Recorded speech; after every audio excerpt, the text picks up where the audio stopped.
Bonjour à tous et à toutes, j'espère que vous allez bien. Aujourd'hui on se retrouve pour parler d'histoire. D'histoire, plus d'une grande fête, assez grande en fait pour les chrétiens justement, donc le carême. Donc comme je disais, que fêtent les chrétiens pour le carême?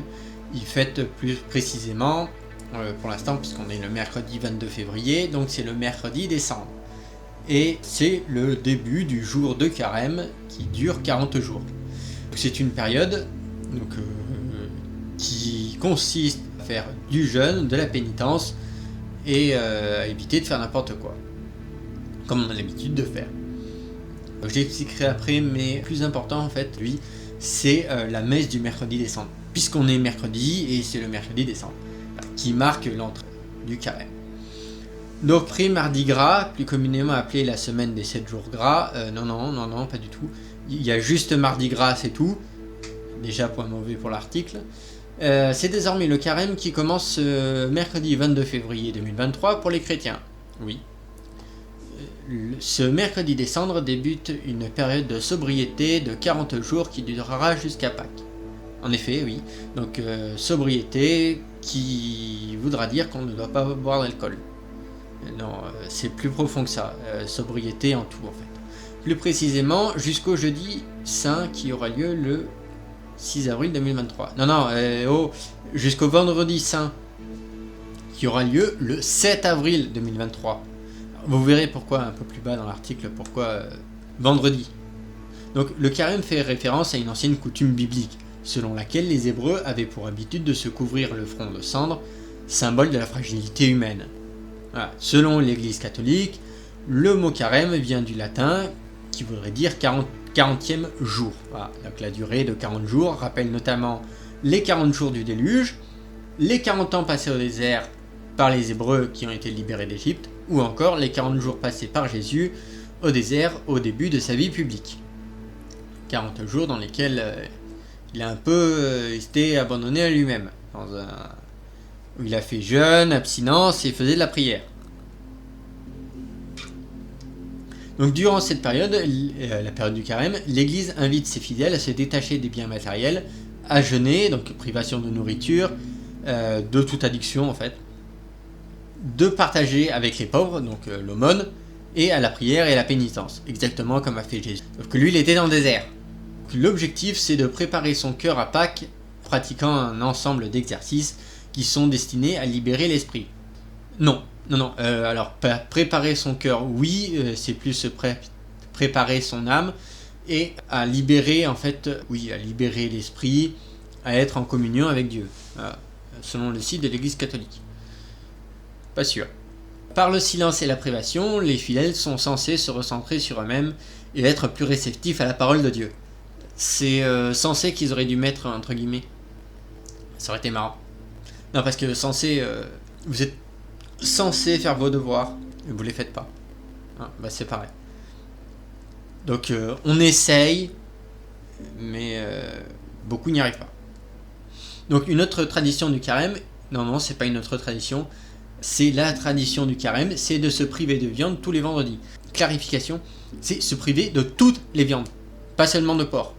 Parce que j'ai vu des conneries qui disaient durant le carême, les chrétiens ils se privent de viande, privent de porc.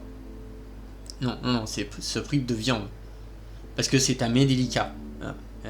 Donc, alors que certains croyants jeûnent totalement ou partiellement le mercredi des cendres, oui, ils sont invités par l'Église à faire maigre les vendredis, jour de la commémoration de la mort de Jésus.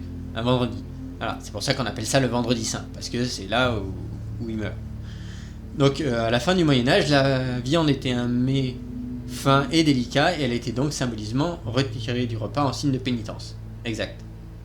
Oui. C'est fini ? L'article est fini. D'accord. Alors oui, parce que durant le Moyen-Âge, tous les seigneurs ils s'en mettaient plein la panse, et ils n'arrêtaient pas de bouffer. Et l'Église, qui avait très peu de contrôle en fait sur les princes et les grands de cette époque, notamment Henri VIII. Bon, ça c'est un peu plus pendant la Renaissance. On sait que le pape a dû se faire entendre pour essayer d'à peu près maintenir l'Église et les chrétiens entre eux.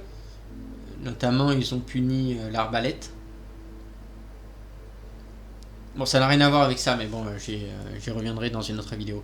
Pour revenir en fait au carême, donc le carême en fait a été inventé justement pour se rapprocher de Jésus, qui lui avait passé 40 jours justement dans le désert au début de sa vie publique, comme c'est marqué dans l'article. Alors, donc 40 jours pendant lesquels il était dans le désert, tourmenté par le diable. Alors aujourd'hui, on pourrait dire que le diable, c'est quand on va dans les magasins et qu'on voit toutes les bonnes choses, notamment chocolat de Pâques. Grande tentation. Attention.